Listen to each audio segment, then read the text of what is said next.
Hello dear students, I am Sumit sir और मैं लेकर आया हूँ आपके लिए पीडब्ल्यूई का लेक्चर नंबर 11।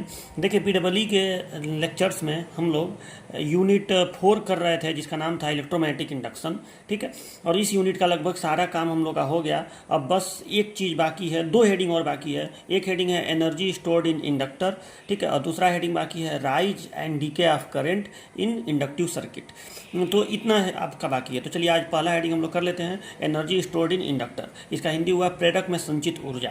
तो देखिए, आप इंडक्टर से तो आप भली भांति परिचित होंगे कि इंडक्टर क्या होता है। कोई भी ऐसा वस्तु जिसमें इंडक्टेंस हो, सेल्फ इंडक्टेंस हो, उसे इंडक्टर कहेंगे। यानी जैसे एक कॉइल हो, तो देखो यहाँ पर मैंने ये दिखाया है कि एक कॉइल है और कॉइल को मैंने, जाहिर सी बात है कॉइल है तो उसके अंदर सेल्फ इंडक्टेंस होगा, लेकिन सेल्फ इंडक्टेंस का गुण अस्तित्व में तभी आएगा जब इसमें धारा में परिवर्तन होगा। ठीक है, तो अब देखिए, क्योंकि सेल्फ इंडक्टेंस क्या होता है, धारा में परिवर्तन के विरोध का गुण। ये धारा में परिवर्तन का विरोध करता है। ठीक है, तो अब देखिए, इसको मैंने यहाँ पे सेल से जोड़ दिया और एक यहाँ पे स्विच लगा दिया।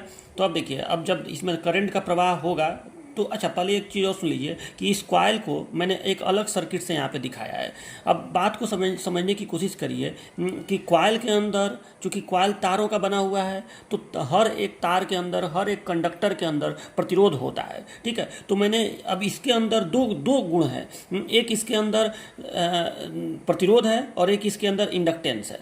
ठीक है, यानी इसके अंदर यल भी है और इसके अंदर आर भी है। तो मैंने उसके आर को अलग दिखाया है और यल को अलग दिखाया है। हालांकि ये आर और यल एक ही साथ रहेगा, मतलब अब ये नहीं है कि आप इसके अंदर के प्रतिरोध को निकाल कर कहीं बाहर लगा सकते हैं, ऐसा नहीं है। वो तो तारों के अंदर का गुण है, वो तो अंदर ही रहेगा। लेकिन मैंने समझने के लिए प्रतिरोध को यहाँ बगल में दिखा दिया है और इंडक्टेंस को अलग से दिखा दिया है। ठीक है, मतलब इस कॉइल के अंदर ये दो चीज़ें हैं, एक यल है और एक आर है। ठीक, अब मुझे बताना है आपको कि जब इस स्विच को हम लोग बंद करेंगे, चाहे आप यहाँ देखिए चाहे आप यहाँ देखिए, तो जब इस स्विच को हम लोग बंद करेंगे तो इसमें धारा प्रवाहित होगी। चलो, धारा लास्ट में देखो, धारा शुरुआत में तो आपको पता है कि चूंकि इंडक्टर है तो शुरुआत में धारा के परिवर्तन का विरोध करेगा, यानी जो भी फाइनल करंट इसमें आना होगा उसको सेटअप नहीं होने देगा, उसको स्थापित नहीं होने देगा। लेकिन फाइनली कुछ सेकंड के बाद इसमें एक स्थिर धारा प्रवाहित होनी शुरू हो जाएगी। शुरुआत में धारा जैसे ही बहनी शुरू होगी तुरंत ये उसका विरोध करेगा। ठीक है, क्योंकि विरोध क्यों करेगा, क्योंकि इसके अंदर सेल्फ इंड्यूड ईएमएफ आ जाएगा, यल डी आई बटे डी टी। ठीक है, शुरुआत में जब जैसे ही आप यहाँ पे वोल्टेज लगाएंगे तुरंत, पहले चूंकि इसमें करंट जीरो था यानी फ्लक्स जीरो था, और जैसे ही इसमें करंट, अब मान लीजिए आप सेल लगाए तो सेल की वजह से जब धारा इसमें बनी शुरू हुई तो धारा पहले जीरो है और अचानक धारा मैक्सिमम तो नहीं ना होगी, धारा जीरो से हल्की सी बढ़ेगी, तो यानी धारा में परिवर्तन हुआ, और धारा में परिवर्तन होगा तो ये उसका विरोध करेगा। लेकिन अब ऐसा नहीं है कि विरोध कर देगा तो सेल धारा देना बंद कर देगा, ऐसा नहीं होगा, क्योंकि सेल के पास है एनर्जी, सेल के पास ऊर्जा है, तो ये धारा का प्रवाह तो कराता ही रहेगा। वैसे भी देखिए, इंडक्टेंस एक ऐसा गुण होता है जो केवल धारा में परिवर्तन का विरोध करता है, यानी वो धारा में देरी, धारा को मैक्सिमम होने में देरी का होने का काम करता है। ये नहीं होगा कि वो धारा को बहने से ही रोक देगा, ऐसा नहीं होगा। ठीक है, हाँ, धारा धीरे धीरे धीरे जाके सेटअप होगी, ये काम इंडक्टेंस करता है। अगर इंडक्टेंस बहुत ज़्यादा है तो धारा थोड़े ज़्यादा देर के बाद इसमें स्थापित होगी, समय लगाता है। मतलब इंडक्टेंस रियलिटी में धारा के स्थापित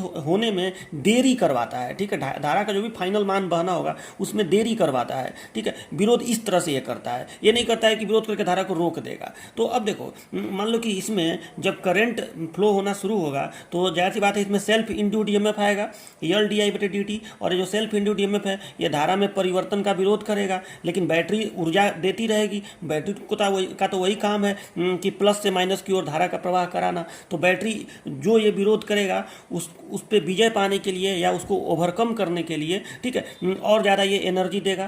तो जाहिर सी बात है धारा इसमें सेटअप धीरे धीरे धीरे धीरे होने लगेगी, और फाइनली एक ऐसा समय आएगा कि इसमें जो भी मैक्सिमम धारा इसमें प्रवाहित होनी होगी सर्किट में, एक स्थिर धारा, शुरुआत में धारा बदलती रहेगी बदलती रहेगी बदलती रहेगी, और लास्ट में एक फिक्स और स्थिर धारा इसमें प्रवाहित होने लगेगी। ठीक है, तो उस धारा को मैं यहाँ दिखा रहा हूँ, उस करंट को मैं आई, कैपिटल आई लेटर से यहाँ प्रदर्शित कर रहा हूँ, इसमें भी और इसमें भी। लेकिन याद रखिएगा ये होने में थोड़ा समय लगेगा। ठीक है, मतलब अगर आप ग्राफिकली दिखाएं इसको तो मान लो कि ये टाइम है, तो करंट को मैक्सिमम होने में मतलब थोड़ा समय लगेगा। ऐसे धीरे धीरे करंट ऐसे होगा होगा होगा और लास्ट में जाके करंट ऐसे मैक्सिमम हो जाएगा इस तरह से, ठीक है ना। मतलब इतना समय करंट को मैक्सिमम होने में, अब ये जो धारा मैक्सिमम हुआ है ये करंट आई मैं बोल रहा हूँ, अब इतना समय लग गया है करंट को मैक्सिमम होने में, ठीक है, क्योंकि ये इंडक्टर था। अगर ये इंडक्टर नहीं होता, केवल प्योर रजिस्टेंस होता, जैसे मान लो कि सिंपल एक ऐसे तार होता या कोई चालक होता जिसमें फेरा वरा ना हो, मतलब इंडक्टेंस ना हो, उसको आप लगाते तब ये ग्राफ बनाते, तो ग्राफ ऐसे बनता। मतलब जिस क्षण आप स्विच ऑन करते उसी क्षण मैक्सिमम धारा आई प्रवाहित होने लगती। और आई का मान क्या होता है? आई बराबर वी बटे आर, यही मान होता है। ये वोल्टेज अपान रजिस्टेंस, यहाँ भी आई का मान वी बटे आर ही होगा, ये ध्यान रखिएगा, यहाँ भी आई का मान वी बटे आर ही होगा। लेकिन जब फाइनल धारा प्रवाहित होने, देखो जब धारा स्थिर हो जाएगी तो अब इंडक्टेंस का गुण खत्म। मैं पहले ही बताया हूँ, इंडक्टेंस का गुण अस्तित्व में तभी आता है जब धारा में परिवर्तन हो। जब धारा कांस्टेंट हो गई तो ये इंडक्टेंस का गुण अस्तित्व से खत्म, मतलब वो गुण अब रह नहीं जाएगा, ठीक है। अब केवल इस तार में प्रतिरोध रह जाएगा, इसके अंदर का जो रजिस्टेंस है, और इसमें वी बटे आर मान की, वी बटे आर धारा यानी आई एम्पियर की धारा इसमें प्रवाहित होती रहेगी, ठीक है। लेकिन शुरुआत में ऐसे ऐसे ऐसे ऐसे धारा के साथ होगा कि धारा धीरे धीरे ग्रेजुअली, इसको बोलते हैं, धारा धीरे धीरे धीरे मैक्सिमम होगी। ये इंडक्टेंस की वजह से होता है। अब देखो इतने देर के दौरान, मतलब इतना जो समय है, इस समय के दौरान चूंकि बैटरी को इसका जो विरोध है, उस विरोध को पार करने के लिए बैटरी को कार्य करना पड़ रहा है, बैटरी को ऊर्जा देना पड़ रहा है। बात को समझिए, क्योंकि शुरुआत में ये धारा के परिवर्तन का विरोध कर दे रहा है, तो बैटरी को उस विरोध को ओवरकम करने के लिए या विरोध को पार करने के लिए, उस पर विजय पाने के लिए बैटरी को यहाँ पे वर्क करना पड़ रहा है, यानी बैटरी को एनर्जी देना पड़ रहा है। अब यही एनर्जी जो बैटरी एनर्जी देता है, वही एनर्जी इंडक्टर में मैग्नेटिक फील्ड के रूप में स्टोर हो जाता है। यानी जो एनर्जी ये यहाँ से देता है, देखो बात समझो, बैटरी के पास है भी और बैटरी दे रहा है करंट आई, तो कभी भी शुरुआत में ये तो आई लास्ट में दे रहा है, लेकिन किसी एक क्षण आप देखेंगे तो मान लो कि कुछ एम्पियर धारा है, फिर कुछ एम्पियर धारा है, फिर कुछ एम्पियर धारा है, तो हर समय बैटरी जो है एनर्जी दे रहा है। V इंटू आई बराबर ऊर्जा ही तो होता है, मतलब देखो V इंटू आई वाट होता है, वाट पावर, और पावर क्या होता है? 1 सेकंड की ऊर्जा, यानी प्रति सेकंड जो है बैटरी एनर्जी दे रहा है, एनर्जी दे रहा है, एनर्जी दे रहा है, ठीक है। अब ये एनर्जी जो है इंडक्टर में जाके और उसमें स्टोर हो जाती है। यही आपको बताना है कि कितना जूल ऊर्जा इसमें स्टोर होगा। हाँ, अब एक बात और कि जब ये धारा कांस्टेंट हो जाएगी, जब ये करंट कांस्टेंट हो जाएगा, तो जो एनर्जी उसके अंदर स्टोर हो जाएगा, वो एनर्जी उसके अंदर स्टोर रहेगा, ठीक है। मतलब जो एनर्जी उसके अंदर स्टोर हो चुका रहेगा, वो एनर्जी उसके अंदर स्टोर रहेगा। और फिर जब कोई स्विच को बंद करेगा, खोल देगा, तो उस समय वो एनर्जी जो उसके अंदर स्टोर थी, वो फिर इस सर्किट को, मतलब बैटरी को दोबारा वो एनर्जी प्राप्त होगा, मतलब वो एनर्जी रिकवर होगा।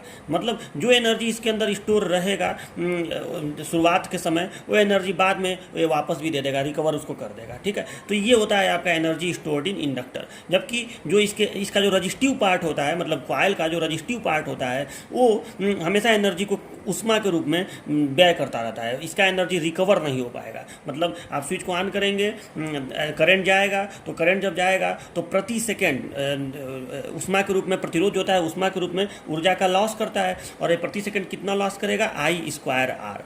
मान लो कि किसी एक क्षण धारा, देखो स्मॉल से दिखा रहा हूँ, मतलब वो किसी एक क्षण की धारा है, तो ये आई स्क्वायर आर, यही ना होता है शक्ति। शक्ति यानी 1 सेकेंड की ऊर्जा, प्रति सेकेंड की ऊर्जा, तो प्रति सेकेंड उष्मा के रूप में ये उष्मा का क्षय करता रहेगा, आई स्क्वायर आर। जब लास्ट में ये वाली धारा बहने लगेगी, फाइनल धारा, स्थिर रूप वाली धारा, तो ये हो जाएगा इतना इतना, ये उष्मा का हानि करता रहेगा, ठीक है। इससे एनर्जी इसको मिलेगा, रेजिस्टेंस को, ये इलेक्ट्रिकल एनर्जी सप्लाई करेगा, और यहाँ पे हीट एनर्जी यानी उष्मी ऊर्जा के रूप में आई स्क्वायर आर जूल ऊर्जा खत्म होती रहेगी, व्यय होती रहेगी। वही मैं दिखाया हूँ यहाँ पे, हीट डिसिपेटेड। हाँ, और इसके अंदर जो ऊर्जा शुरुआत में स्टोर हुई है, वो इसके अंदर बरकरार रहेगा। फिर जब ये स्विच ऑफ होगा तो इसके अंदर की ऊर्जा रिकवर हो जाएगी, मतलब वो एनर्जी फिर इस पूरे सर्किट को प्राप्त होगा। बात समझ में आ रहा है ना? तो ये होता है आपका energy stored in magnetic field. तो इसको याद रखिएगा कि जब भी किसी कॉइल को हम लोग सप्लाई से जोड़ते हैं, तो जब हम लोग धारा का प्रवाह कराते हैं, तो कॉइल जो है धारा में परिवर्तन का विरोध करता है, ठीक है। इस विरोध को ओवरकम, इस शब्द को याद कर लीजिए, ओवरकम। इस विरोध को ओवरकम करने के लिए बैटरी को वर्क करना पड़ता है, ठीक है, और जिससे बैटरी एनर्जी का सप्लाई करता है। यही एनर्जी इंडक्टर में मैग्नेटिक फील्ड के रूप में स्टोर हो जाता है, ठीक है। और इसे ही हम लोग कहते हैं एनर्जी स्टोर्ड इन इंडक्टर। तो अपने नोट्स में यही बात आपको लिखना है, ठीक है। तो अभी मैं आपको बता दे रहा हूँ कैसे आप लिखिएगा उसको। तो लिखिएगा कि जब किसी इंडक्टर को सप्लाई से जोड़ते हैं तो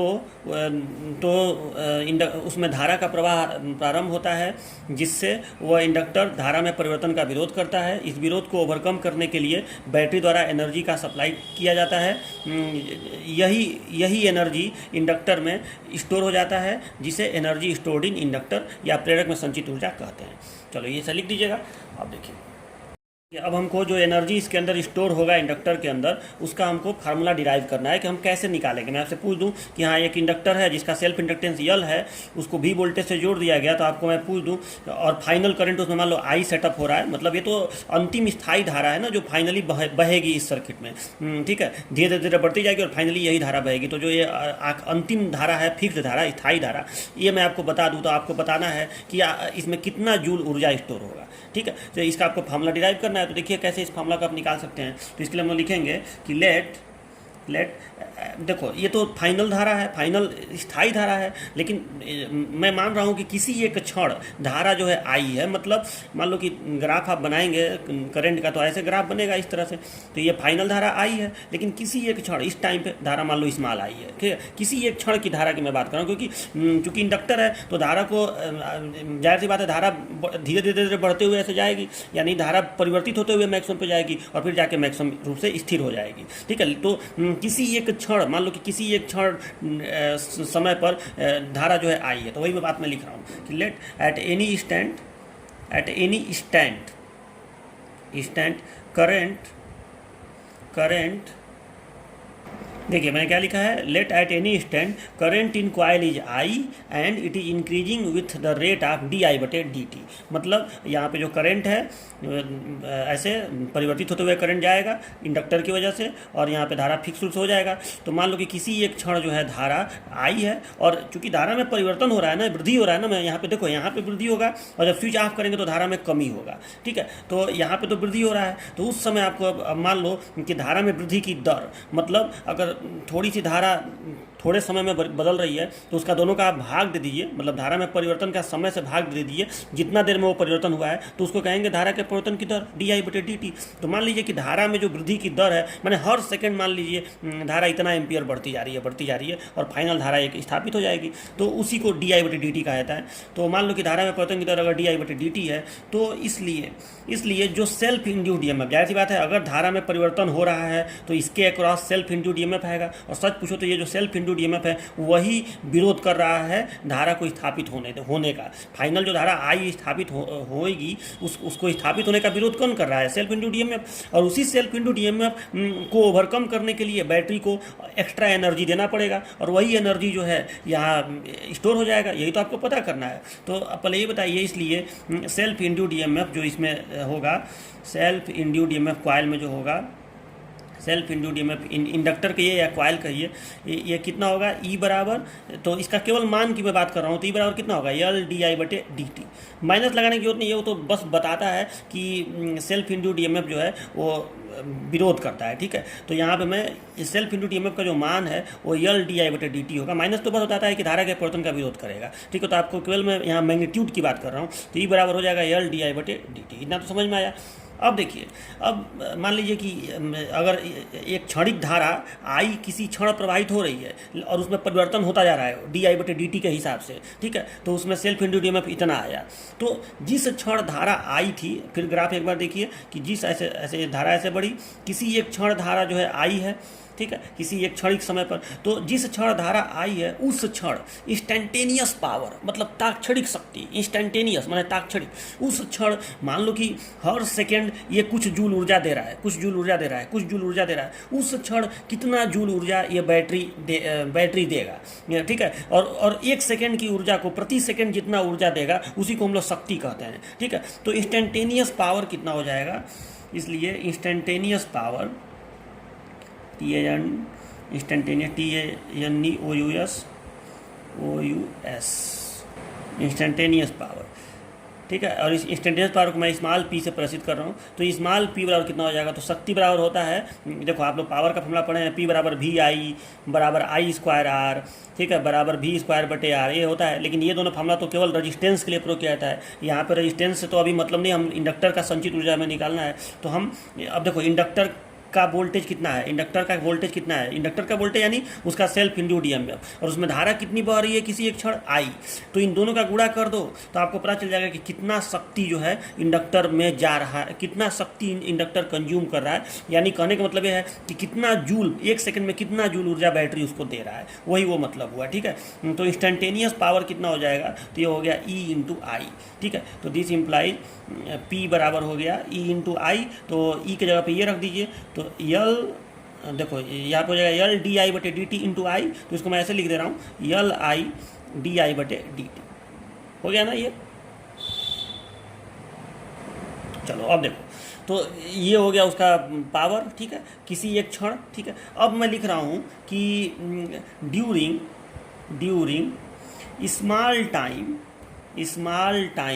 डी टी, मान लो कि कोई एक समय हो during small time D T, work done by battery. ठीक है, मतलब जाहिर सी बात है बैटरी को तो कार्य करना पड़ रहा है। क्यों कार्य करना पड़ रहा है, क्योंकि ये जो फाइनल धारा, स्थायी धारा जो स्थापित होने वाली है, वो स्थापित होने देने का ये विरोध कर रहा है। ये जल्दी से इसको स्थायी होने नहीं दे रहा है, धीरे धीरे बढ़ने विरोध कर रहा है, जिससे ये धारा स्थायी होने देने में देरी हो रही है, और इसके वजह से इसको वर्क करना पड़ रहा है, ये विरोध कर रहा है धारा को स्थापित होने देने का। ठीक है, तो इसको वर्क करना पड़ रहा है। तो अब वो वर्क जो करना पड़ रहा है, ठीक है, तो मान लो कि किसी एक क्षण ये इतना पावर यानी इतना जूल ऊर्जा, देखो पावर का मतलब होता है वाट यानी जूल प्रति सेकंड, तो एक सेकंड में इतना ऊर्जा बैटरी सप्लाई कर रहा है। ठीक है, तो अब मैं ये लिखा हूँ कि मान लो कि एक स्मॉल टाइम डीटी में, ठीक है, एक छोटे से समय डीटी में बैटरी को कितना वर्क करना पड़ेगा। ठीक है, अगर उसका इंस्टेंटेनियस पावर P है, तब जिस क्षण उसका पावर P है उसी से देखो, जिस क्षण उसका पावर P है उसके बाद dt, मतलब मैं ये कहना चाह रहा हूँ कि मान लो कि ये करंट ऐसे फ्लो हो रहा है इस तरह से, किसी एक क्षण जो है धारा I बह रही है, इस समय शक्ति क्या है, तो इस समय शक्ति है L आई डी आई बटे डी टी, ये पावर है। अब इसी से थोड़ा सा आगे जाओ dt समय में, इसी से थोड़ा सा आगे ये जो समय है dt समय में देखो कि कितना एनर्जी जो है इसको सप्लाई करना पड़ेगा बैटरी को, यानी कितना वर्क इसको करना पड़ेगा बैटरी को। Work is equal to energy. ठीक है, तो कितना वर्क इसको करना पड़ेगा, तो आप कैसे निकालेंगे, तो देखो फार्मूला होता है, आपको मालूम है कि फार्मूला होता है energy is equal to, electrical energy is equal to, आप पढ़े होंगे VIT, ये फॉर्मूला होता है ना VIT, बस समय का गुणा कर दो, मतलब शक्ति में जो VI शक्ति है उसमें समय का गुणा कर दो तो आपका ऊर्जा निकल जाएगा। तो यहाँ पे हम लोग एक छोटे से समय dt में बैटरी को कितना वर्क करना पड़ेगा ये निकाल रहे हैं। ठीक है, तो इस वर्क को मैं dw लिखूंगा क्योंकि ये छोटा सा वर्क है, dt समय का है, dt स्मॉल टाइम है, तो dt समय में जो कार्य करना पड़ेगा वो कार्य भी छोटा कार्य होगा, इसको मैं dw लिख रहा हूँ। तो dw इज इक्वल टू क्या हो जाएगा, तो dw इज इक्वल टू हो जाएगा जो शक्ति है यहाँ पे इस क्षण जब आई धारा बढ़ रही थी तो शक्ति क्या है P है। ठीक है, और वो उस क्षण की शक्ति है, और हल्का सा आप t समय में आपको बताना है कि कितना, dt समय आपको बताना है कि कितना एनर्जी सप्लाई हो जाएगा। तो सीधी सी बात है, शक्ति में आप इस dt का गुणा कर देंगे। ठीक है, जो शक्ति है उस शक्ति में आप समय का गुणा कर दीजिए, तो आपको पता चल जाएगा कि इतने समय में कितना एनर्जी बैटरी सप्लाई करेगा, यही तो है। तो अब देखिए कैसे निकलेगा, तो this implies dw is equal to P into dt हो गया, तो dw इज इक्वल टू, अब P की जगह पे ये मान रख दो, तो L आई डी आई बटे D T, I into D T, D T से डी टी कट जाएगा। ठीक है, तो D I W is equal to आ जाएगा L I into D I, ये आ गया। अब देखिए, अब आपको मालूम है कि dt समय में बैटरी को ये इतना वर्क करना पड़ेगा, dw वर्क करना पड़ेगा। तो टोटल जो बैटरी वर्क करेगा, टोटल बैटरी जो वर्क करेगा वो कितना होगा, और बैटरी को टोटल वर्क क्या करने के लिए करना पड़ेगा, तो बैटरी को टोटल वर्क, ये जो फाइनल अंतिम धारा यहाँ पे आई स्थापित हो रही है, इसको स्थापित करने में कितना कार्य करना पड़ेगा। ठीक है, मतलब करंट को 0 से I तक पहुँचा देना है। ठीक है, इसी के लिए तो बैटरी को वर्क करना है 0 से कैपिटल I तक। तो इसको हम लोग ऐसे लिखेंगे, total work done by battery to establish current from zero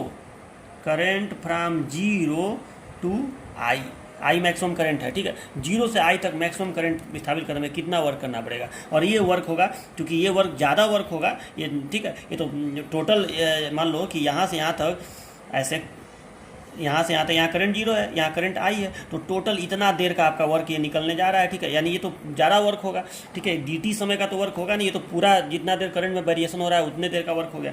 तो ये हो गया W इज इक्वल टू, इसको मैं W लिखूंगा, और W कैसे निकलेगा, इसका integration, W is equal to integration dW, ठीक है। ये सीधी सी बात है। तो W इज इक्वल टू, अब dW की जगह पे आप क्या लिख देंगे, यल आई डी आई का इंटीग्रेशन। लेकिन यल आई डी आई का इंटीग्रेशन किस लिमिट पे, तो करंट को कहाँ से कहाँ तक स्थापित करना है, तो 0 से I तक स्थापित करना है, ठीक है।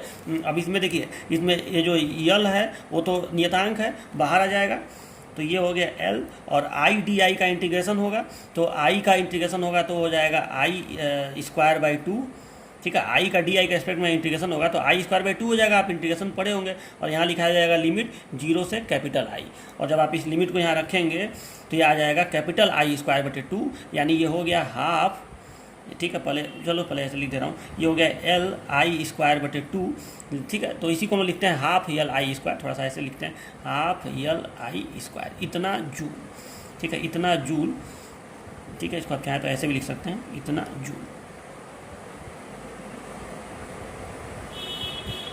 ठीक है। चलो इसको पूरा ही लिख दो, क्योंकि यहाँ पे जे थोड़ा सा कंफ्यूज करेगा, तो ऐसे लिख दो, इतना जूल एनर्जी जो है वो इंडक्टर में स्टोर होगा।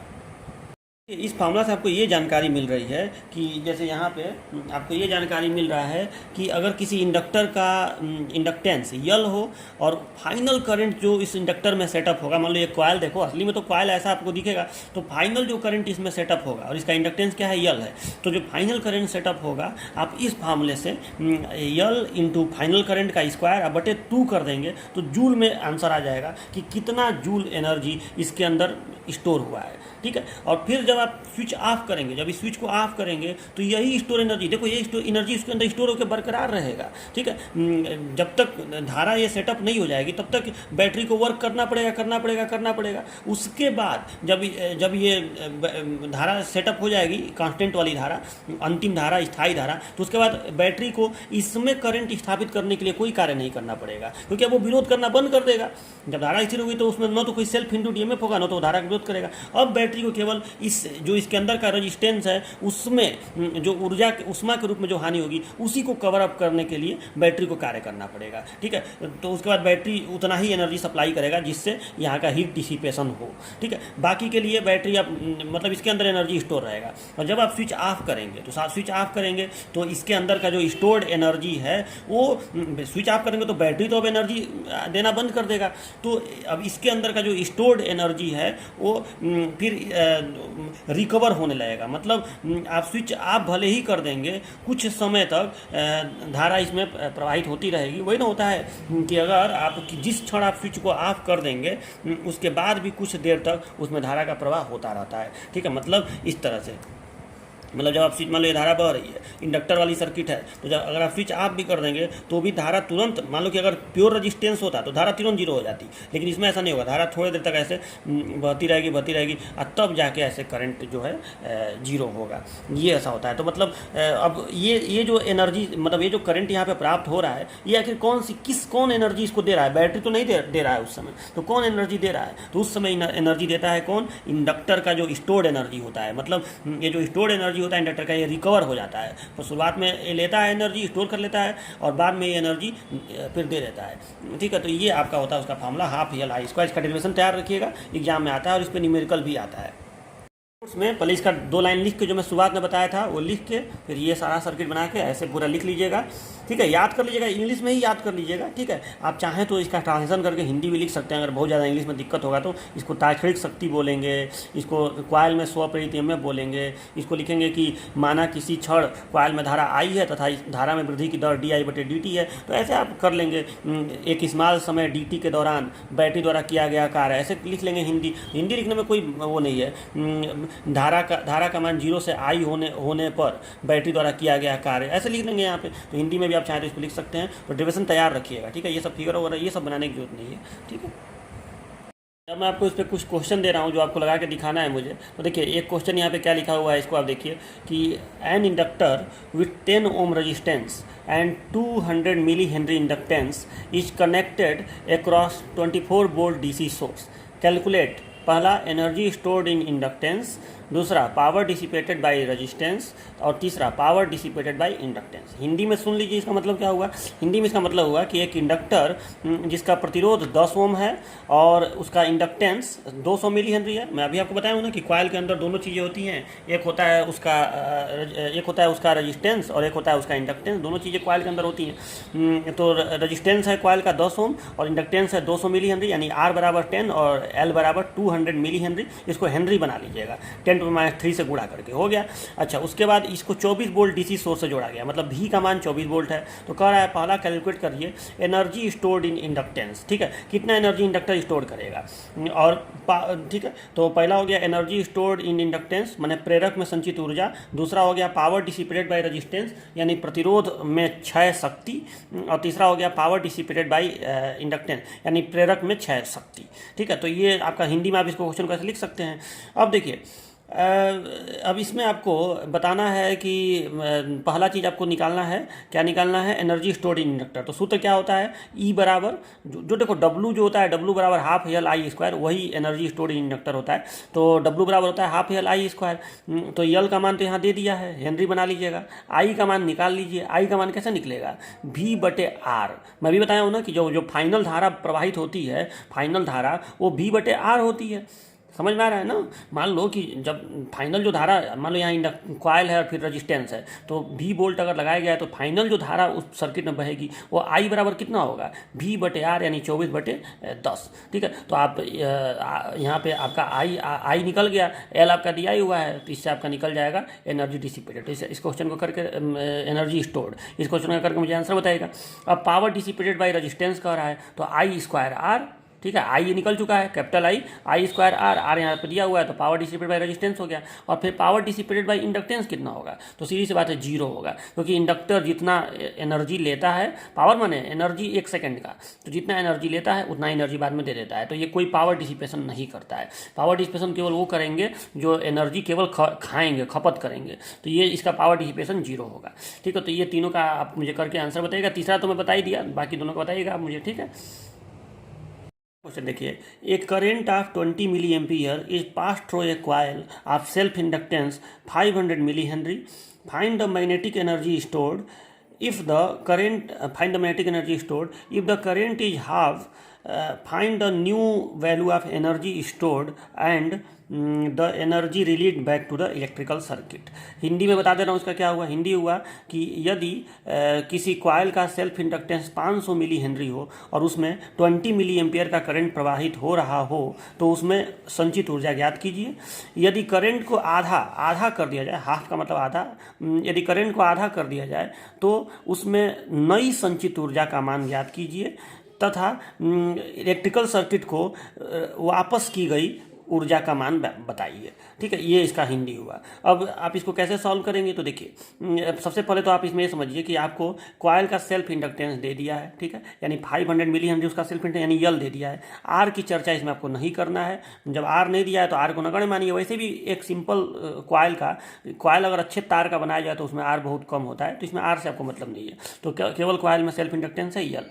ठीक है, उसके बाद कह रहा है कि उसमें 20 मिली एम्पियर का करंट जा रहा है, मतलब ये फिक्स वाली धारा है, मतलब बाद में जो कैपिटल आई है, ये बाद में जो मैक्सिमम धारा बहेगी वो है। ठीक है, कोई क्षणिक धारा नहीं है। तो ये current of 20 milli ampere is passed through a coil of self inductance 500 milli henry, यानी 500 मिली हेनरी के कॉइल में 20 मिली एम्पियर की धारा उसमें बह रही है लगातार रूप से। अब आपको बताना है कि तो उसमें कितना एनर्जी स्टोर होगा, तो हाफ L/I²। मान लो ये एनर्जी का मान हो गया, आप लिखिएगा E1, इसको E1 लिखिएगा क्योंकि इसमें बाद में नया एनर्जी भी निकालना है। तो E1 बराबर हो गया हाफ L/I²। यल का मान दिया है, आई का मान दिया है, मिली हेनरी को हेनरी बना लीजिएगा, मिली एम्पियर को एम्पियर बना लीजिएगा, हो गया। E1 का मान निकल गया। अब कह रहा है यदि इस धारा को आधा कर दिया जाए, मतलब जो 20 मिली एम्पियर है इसको 10 मिली एम्पियर कर दिया जाए, तो आप बताइए कि अगर धारा को आधा कर दिया जाएगा तो जो पहले ऊर्जा संचित थी वो अब नई जो संचित ऊर्जा होगी वो कम हो जाएगी कि ज़्यादा हो जाएगी, तो सीधी सी बात है कम हो जाएगी, क्योंकि सूत्र क्या होता है हाफ L/I²।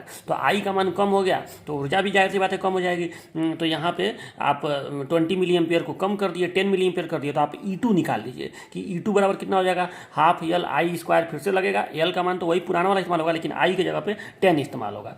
अब आप ये बताइए कि तो जो पहले ऊर्जा संचित थी और जो बाद में ऊर्जा संचित हुई है, पहले E1 था बाद में E2 था, तो अब कह रहा है कि जब आधा कर दिया गया है धारा को तो कितना एनर्जी रिलीज बैक हो जाएगा इलेक्ट्रिकल सर्किट में। जाहिर सी बात है जब आप करंट कम कर दिए तो मैं बताया हूँ ना कि इंडक्टर जो एनर्जी स्टोर करता है उसको फिर रिलीज भी करता है, तो जब आप धारा का मान यहाँ पे कम कर दिए तो सीधी सी बात है कि इंडक्टर जो है ऊर्जा, कुछ ऊर्जा को, अब पूरा आप जीरो नहीं किए हैं धारा को, पूरा जीरो करते तो जितना एनर्जी संचित किया होता सारा का सारा रिलीज कर देता, लेकिन यहाँ पे कुछ ऊर्जा को रिलीज करेगा। कितना रिलीज करेगा, तो सीधी सी बात है पहले E1 संचित था बाद में E2 संचित है, तो E1 माइनस E2 आंसर हो गया। तो आप इसको कर लीजिएगा, इसको मुझे करके आंसर बताइएगा इसका। तीसरा और लास्ट क्वेश्चन इस एनर्जी स्टोर्ड वाले पे मैं आपको दे रहा हूँ, कौन सा, तो देखिए क्वेश्चन है field winding of A machine consist of 8 coils in series. मतलब कोई मशीन है, देखो बाद में आपको पता चलेगा कि जो इलेक्ट्रिकल मशीन्स होते हैं उसमें वाइंडिंग होता है, वाइंडिंग यानी वही कॉइल का फेरा बहुत ज़्यादा, ठीक है। तो जैसे मोटर हो गया, जनरेटर हो गया, ट्रांसफार्मर हो गया, तो उसमें वाइंडिंग होता है। तो अभी आपको उतना ज़्यादा दिमाग नहीं लगाना, बस क्वेश्चन को समझिए कि field winding of A machine, कोई मशीन है जिसमें वाइंडिंग है, मैंने कॉइल है, consist of 8 coils in series. मतलब जो वाइंडिंग मैंने बहुत ज़्यादा कॉइलों का समूह, तो उसमें 8 कॉइल सीरीज में है, मतलब उसका जो वाइंडिंग है उसमें 8 कॉइल सीरीज में है, एक कॉइल, दूसरा कॉइल, तीसरा कॉइल, ऐसे सीरीज में है, ठीक है। ईच कंटेनिंग 1200 टन्स, ठीक है। प्रत्येक कॉइल में 1200 फेरे हैं। याद कर लीजिए कि 8 कॉइल सीरीज में हैं और प्रत्येक कॉइल में 1200 फेरे हैं, ठीक है। चलो, when the current is 3 ampere, जब करंट 3 एम्पियर, जैसे बात सीरीज में है तो सब में धारा सेम ही बहेगी, तो जब करंट 3 एम्पियर का फ्लो हो रहा है, ये फिक्स करंट है जो फाइनली बहेगा, तो when current is 3 ampere flux linked with each coil is 20 milli weber. तो प्रत्येक कॉइल से जो फ्लक्स लिंक कर रहा है वो 20 मिली एम्पियर है, ठीक है। कैलकुलेट, अब कैलकुलेट करना है, पहला चीज़ आपको कैलकुलेट करना है inductance of the circuit, total जो वाइंडिंग है, टोटल जो सर्किट है उसका इंडक्टेंस, ठीक है, ये बताना है। दूसरा बताना है एनर्जी स्टोर्ड इन सर्किट, यानी टोटल उस सर्किट में जिसमें 8 कॉइल हैं सीरीज में, उसमें टोटल कितना एनर्जी स्टोर होगा, ये बताना है। और फिर बताना है average value of induced EMF in the circuit, average value of induced EMF if the circuit is broken in 0.1 second, यानी अगर 0.1 सेकेंड में सर्किट को ऑफ कर दिया जाए, मतलब ऑफ करने में अगर 0.1 सेकेंड का समय लगाया जाए, तो आप जाहिर सी बात है आप जब आप सर्किट को ब्रेक करेंगे तो धारा मैक्सिमम से 0 होगी, 10.1 सेकेंड आप समय लगाए हैं सर्किट को ब्रेक करने में, तो यहाँ पे फिर धारा में चेंज होगा, और जब धारा में चेंज होगा तो उसमें इंड्यूस्ड ईएमएफ आएगा ही आएगा। तो उसका आपको मान पूछ रहा है कि उसका इंड्यूस्ड ईएमएफ का मान कितना होगा, मतलब ई का मान पूछ रहा है, स्मॉल ई का मान।